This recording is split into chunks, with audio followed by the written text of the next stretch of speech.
HCA వివాదం కీలక మలుపు తిరిగింది. అవకతవకల వ్యవహారంలోకి ఈడీ ఎంట్రీ ఇచ్చింది. ప్రాథమిక సమాచారం కోరుతూ సిఐడికి ఈడీ లేఖ రాసింది. ఇప్పటికే ఈడీ దగ్గర హెచ్సీఏకు చెందిన 2 కేసులు ఉన్నాయి. జగన్మోహన్ రావు వ్యవహారంతో పాటు బీసీసీఐ నిధుల దుర్వినియోగంపై ఈడీ విచారణ చేపట్టింది.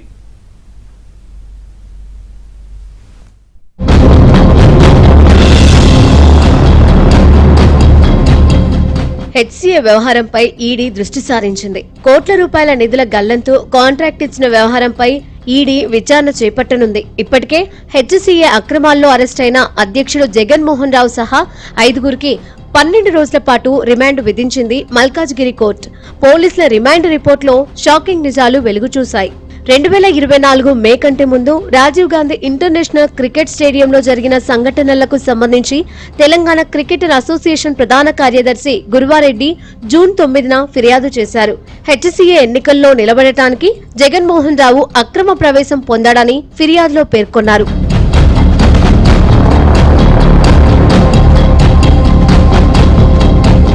ఎన్నికల్లో పోటీ చేయడమే కాకుండా అధ్యక్షుడిగా గెలవడానికి నకిలీ పత్రాలు, తప్పుడు అటెస్టెడ్ సంతకాలు ఉపయోగించాడు జగన్మోహన్ రావు. హెచ్సీఏలో నిధుల దుర్వినియోగం జరిగినట్లు సిఐడి గుర్తించింది. ఎస్ఆర్హెచ్ వివాదం తర్వాత ప్రభుత్వం నియమించిన విజిలెన్స్ విచారణ రిపోర్టును సిఐడికి అందజేశారు additional superintendent of police Srinivas Reddy. Jaganmohan రావుపై 465, 468, 471, 403, 409, 420 రెడ్ విత్ 34 సెక్షన్ల కింద కేసు నమోదైంది. అడిగిన సమాచారం తీసుకుంటారు, ఇన్వెస్టిగేషన్ మొదలు పెడతామని తెలిసింది. ఈడీ కనుక ఎంటర్ అయితే ఖచ్చితంగా మా దగ్గర సమాచారం ఇస్తాం.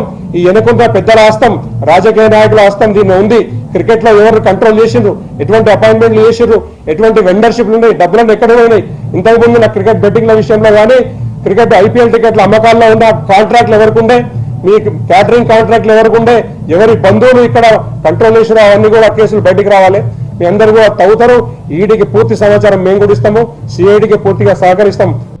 రిమాండ్ రిపోర్టులో మరిన్ని కీలక విషయాలున్నాయి. జగన్మోహన్ రావు గౌలీపుర క్రికెట్ క్లబ్ పేరును శ్రీచక్ర క్రికెట్ క్లబ్ పేరుగా మార్చారని ఆరోపణలు ఉన్నాయి.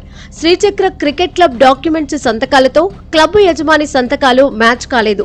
సంతకాల ఫోర్జరీపై బలమైన ఆధారాలు సిఐడికి లభించాయి. హెచ్సీఏలో నెలకొన్న అక్రమాలు, తప్పుడు పద్ధతులు, నిధుల దుర్వినియోగాన్ని వెలుగులోకి తెచ్చిన సిఐడి బీసీసీఐ నిధులను దుర్వినియోగం చేసినట్లు గుర్తించింది. ఈ కేసులో A1 గా జగన్మోహన్ రావు, A3 గా శ్రీనివాస్ రావు, A4 గా సునీల్, A5 గా రాజేందర్, A6 గా జి కవిత ఉన్నారు. శ్రీచక్ర క్లబ్ కు గౌలీపుర క్రికెట్ క్లబ్ అని కూడా పేరుంది.